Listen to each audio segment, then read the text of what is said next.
जब भी आप ब्रज में भ्रमण करने के लिए आओगे तो कान्हा जी की लीलाओं का ही आनंद लोगे, क्योंकि कान्हा की लीलाएं तो अनंत हैं। कहते हैं ना, हरि रूप अनंत हरि कथा अनंता।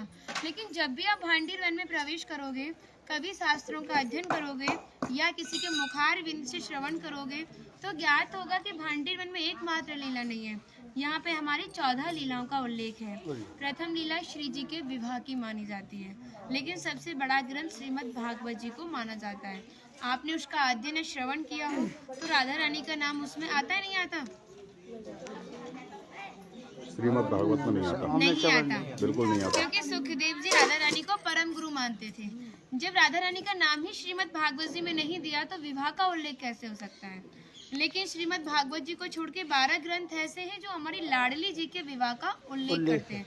लेकिन जिस भांडीर वट के नीचे आप खड़े हो, इसका श्रीमद् भागवत जी के 10वें स्कंद के 18वें अध्याय में 22वां श्लोक कि बृहंतो बाहि मानस्य 4 यंत्रस्य गोदनम भांडीरकम नाम बटम जम्बू कृष्णम प्रोग्राम, यानी वृक्ष द्वापर युग में बहुत विशाल था, 4 योजनों में फैला हुआ था। इसकी जो सीमा थी वो 15 किलोमीटर में थी, तो इसको पंचकोशीय वृक्ष के नाम से भी जानते थे।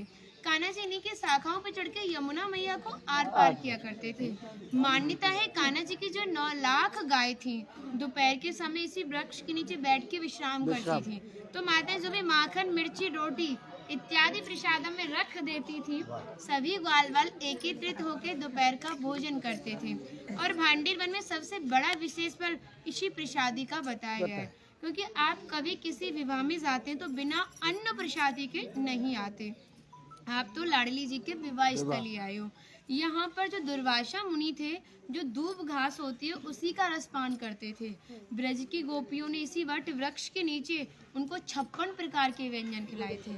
यहाँ पर राधा कृष्ण में मल्ल युद्ध हुआ था, उसमें ये तय था कि जो भी हारेगा उसको भंडारा करना होगा। तो जब हमारे कान्हा जी हार गए थे तो ग्वाल वालों के साथ मिलके यहाँ पे भंडारा किया, उसी के नाम पर इसका नाम भांडीर वन पड़ा। यहाँ पर ब्राह्मण पत्नियों ने भी कान्हा जी को भोजन प्रसादी खिलाई है, और ठाकुर जी ने ब्रजवासियों से ये टुकड़े मांग के पाए थे, तभी नाम दिया था इसका मधुकरी। मांग के पाना मतलब मधुकरी। तभी शास्त्रों में ब्रजवासियों को अपना हृदय बताया और कहा कि जब तक ब्रजवासी की कृपा नहीं होगी, ठाकुर जी की कृपा बहुत दूर की बात है। यानी सर्वप्रथम ब्रजवासी की कृपा होना बहुत जरूरी है, जब ही हमारे ठाकुर जी हमारे ऊपर कृपा करते हैं। हमारी राधा रानी ने स्कंद पुराण में इस स्थान के बारे में ये कहा था कि जो भी गुप्त वृंदावन आएगा वो मोक्ष को प्राप्त होगा। यानी भांडीर वन को ही उन्होंने गुप्त वृंदावन कह के संबोधित किया। तो कान्हा बोले, तुम इतनी बड़ी बात को कह रही हो, लोग पाप करेंगे और सीधे दौड़े भांडीर वन चले जाएंगे, क्योंकि आपने तो मोक्ष धाम ही भांडीर वन को कह दिया। तब हमारी लाडली जी ने कहा, नहीं कान्हा, मैं जिस पर विशेष कृपा करूंगी, जिसके प्रति मेरी भक्ति भाव दोनों सच्चे हैं और भक्त मेरी शादी में उपस्थित है। यानी आज से 5,500 वर्ष पूर्व आप इस स्थान पर थे। मनुष्य तो कोई था नहीं, तो अपने आप को कीड़े मकोड़े, घास फूस, पतझड़ इत्यादि अपने आप को मान सकते हो। जो भक्त उनकी शादी में उपस्थित था वो भक्त कई बार वृंदावन आएगा, जब जाके गुप्त वृंदावन आएगा, और डायरेक्टली नहीं, किसी न किसी के माध्यम से।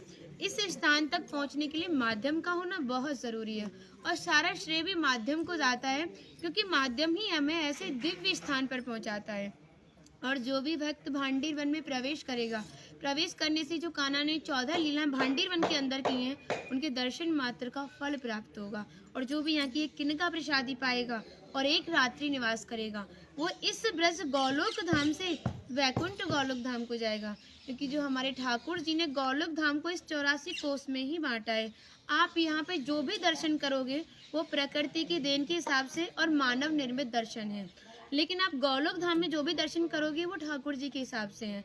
जैसे गर्ग संहिता के 6वें अध्याय का नाम है गौलोक खंड, आप उसका अध्ययन करोगे तो भांडीर वट का एक दिव्य वर्णन का अध्ययन करोगे। कहते हैं गौलोक धाम में ब्रिजा नदी के किनारे भांडीर वट है, यानी यमुना मैया का नाम ही गौलोक धाम में ब्रिजा है। तो यहाँ पर भी आप एक भांडीर वट के दर्शन कर रहे हो। कहते हैं लोकनाथ प्रभु जी ने कहा है कि अगर भक्त इस भांडीर वट का दर्शन कर ले, दर्शन मात्र से, स्पर्श की तो बात बहुत दूर की बात है, दर्शन मात्र से ही उसे दोबारा गर्भ में जाना नहीं पड़ता। यानी भक्त 84 लाख योनियों से मुक्त होकर मोक्ष को प्राप्त करता है। बोलो राधे राधे। राधे। इनका माता जी का नाम है इंदु लेखा, जो भगवान की राधा रानी की 8 सखियां थी उनमें से एक है ना। और कुछ मन नहीं कर रहा, कितनी तारीफ करे, वो है नहीं इसलिए बोल नहीं रही, कृपा कारण स्टार्ट कर दिया। हम सब केवल बाजरे की रोटी खिला रही हो, तुम सच में राधा रानी हो। और ऐसा आशीर्वाद दो हम सबको, सच में ऐसा आशीर्वाद दो कि हमारी मैया भी, हमारी सब माताएं भी थोड़ा थोड़ा जिनसे ये मिलें। देखिए भक्ति का स्तर है, एक इतना बड़ा एक इतना है, तो इनको जो इनसे छोटी भक्ति में ये भी उनको कुछ ऐसी बातें बता के भगवान की ओर आकर्षित करें। सबको ऐसा आशीर्वाद दो। आप ब्रजवासी हो इसलिए सक्षम हो, दे सकती हो। बढ़े और ब्रज में वास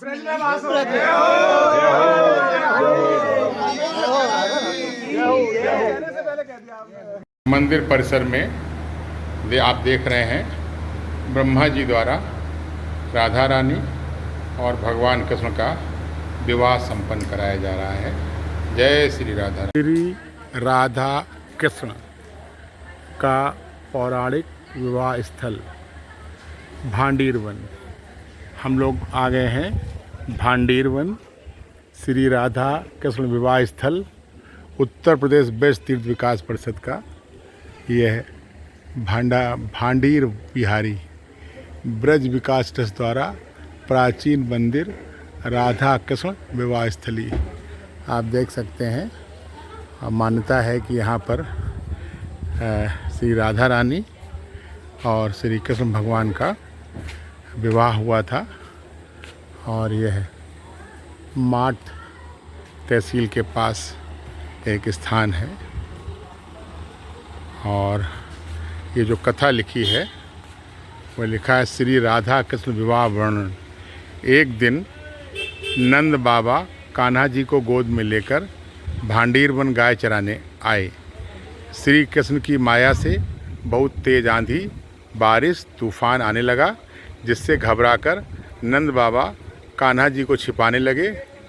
तभी वहाँ पर दिव्य वेश में राधा रानी प्रकट हुई। नंद बाबा ने कान्हा जी को राधा रानी की गोद में सौंप दिया। राधा रानी कान्हा जी को गोद में लेकर भांडीर वन के एकांत में पहुंची, जहां कान्हा जी बाल अवस्था से किशोर बन गए। तभी वहां उनकी माया द्वारा 1000 खंभों का स्वर्ण एवं रत्न जड़ित मंडप, जो कि 1000 वर्ग मीटर में फैला हुआ था, प्रकट हुआ। उसी मंडप में ब्रह्मा जी ने सनातन रीत से दोनों का पाण ग्रहण संस्कार कराया एवं ब्रह्मा जी के द्वारा इसी स्थान पर राधा रानी की मांग भरवाई और विवाह संपन्न हुआ। विवाह उपरांत माया द्वारा निर्मित मंडल आलोप हो गया। श्री राधा कृष्ण विवाह वर्णन। एक दिन नंद बाबा कान्हा जी को गोद, यही कहानी यहाँ पर लिखी है।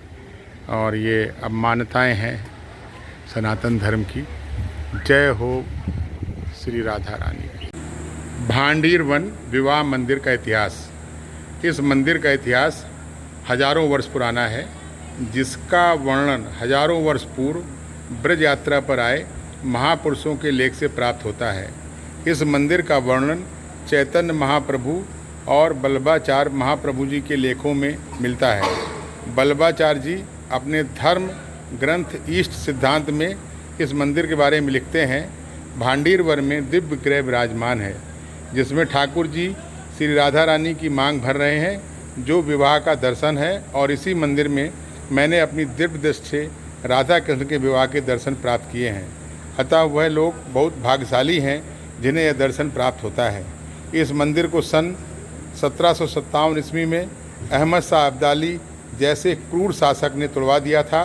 बाद में लगभग 1800 ईस्वी में इस मंदिर का पुनर्निर्माण जेठ कुड़ेराम ने करवाया।